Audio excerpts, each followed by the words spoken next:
Wag naman po kayong maging swapang. Oo. Hindi pa dapat kayo magtaas dahil sa dating stock pa naman ninyo yan ay sinasamantala naman ninyo na magtaas kaagad ng presyo ng gasolina. 54 na gasolinahan iniimbestigahan sa maagang price hike. Maganda pag-usapan to mga kababayan ha. Aabot na sa 54 na gasolinahan ang pinadalhan ng show cause order ng Department of Energy, DOE, dahil sa umano'y maagang pagtaas ng presyo ng petrolyo. Ayon kay PCO Yusek Claire Castro, iniimbestigahan ang mga naturang gasolinahan upang alamin kung nilabag nila ang babala ng pamahalaan laban sa overpricing. Maaari ring kansilahin ang permit ng mga mapapatunayang nagsamantala o nagmanipula ng presyo ng krudo. Iyan po ay balita mula sa Net25 News and Information, mga kababayan.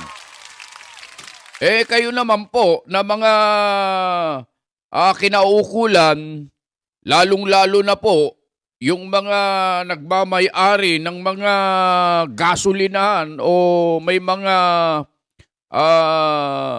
kumpanya ng ganitong negosyo, mga kababayan, wag naman po kayong maging swapang.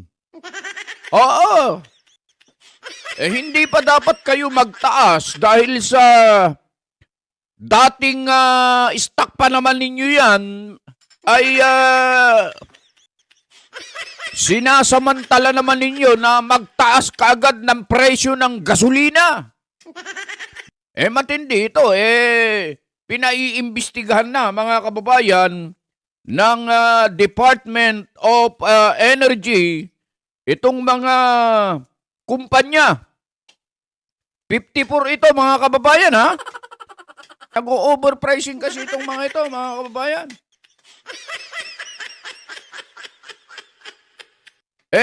Dito lang sa lugar namin, mga kababayan, ang dami nang nag-overpricing dito, maggagasolina ka ngayon, after ilang minuto o kaya isang araw, tataas na naman. Sana po, nananawagan po kami, mga kababayan, doon sa, hindi pala sa mga kababayan dapat manawagan. Tayo po ay nananawagan sa mga kinaukulan. Tingnan nyo naman po, yung mga nagnenegosyo po ng petrolyo, masyado namang gahaman at masyado naman pong swapang. Sinasamantala po nila ang pagkakataon na magtaas ng presyo ng petrolyo kahit hindi pa dapat itaas. Ha? Bantayan po natin ito, mga kababayan, lalong-lalo na po dyan sa ahensya na may kinalaman o humahawak sa mga ganitong mga usapin. Mga sir, mga ma'am, kawawa po ang mga Pilipino, kawawa po ang mamamayang Pilipino. Kawawa na nga, sinasamantala pa ng ilan. Hindi naman po dapat yan. Mga kababayan, ha? Huwag kayong masyadong gahaman, swapang. Gusto nyong kumita ng malaki, magtataas kagad kayo ng presyo na hindi pa naman dapat sana. Sa halip na ang presyo ng petrolyo ang patasin ninyo, sana yung mga sweldo ng mga manggagawang mga Pilipino, yun sana. Ano po? Ayun lang, mga kababayan.